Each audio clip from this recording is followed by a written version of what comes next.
Romans 8:8, which we talked about a couple weeks ago. Those who are in the flesh cannot please God. In the flesh means not in the spirit, so not saved. Those who are not Christians cannot please God. Cannot.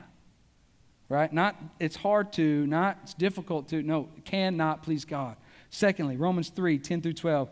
As it is written, none is righteous, no, not one. No one understands. No one seeks God. All have turned aside. Together they have become worthless. No one does good, not even one. This is encouraging, huh? Obviously, if God were to look, based on these scriptures, okay, if God were to look down through history to see who was seeking him, who would choose him, he would hear nothing but crickets. Because none of us would. That's why Paul wrote it. None of us would choose him. All of us were born into sin. Thank you, Adam and Eve. And we were born with a hatred towards God. We were born with rebellious hearts and rebellious spirits. All of us, no one exempt, came into this world with not seeking God. We were all blinded by the enemy. We were all spiritually dead, right? And that's why he says no one is righteous. No one is good. No one understands. No one seeks God. Why? Because no one did. No one could have. Not in our own power. Not in our own flesh. Not in our own depravity. Not in our own deadness in sin. We couldn't have. We can't please God in the flesh. It means we can do nothing to save ourselves. That's why salvation is by grace alone. Grace means unmerited favor.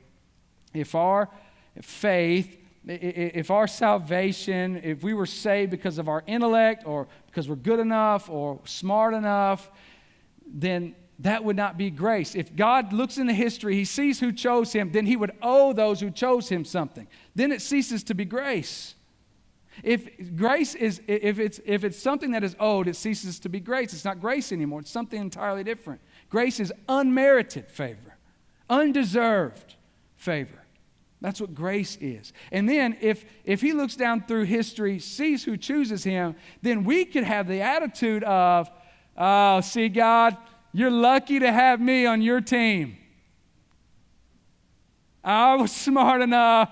I figured this thing out, right? All them other people, all them other religions, right? They ain't got what I got. I figured this thing out.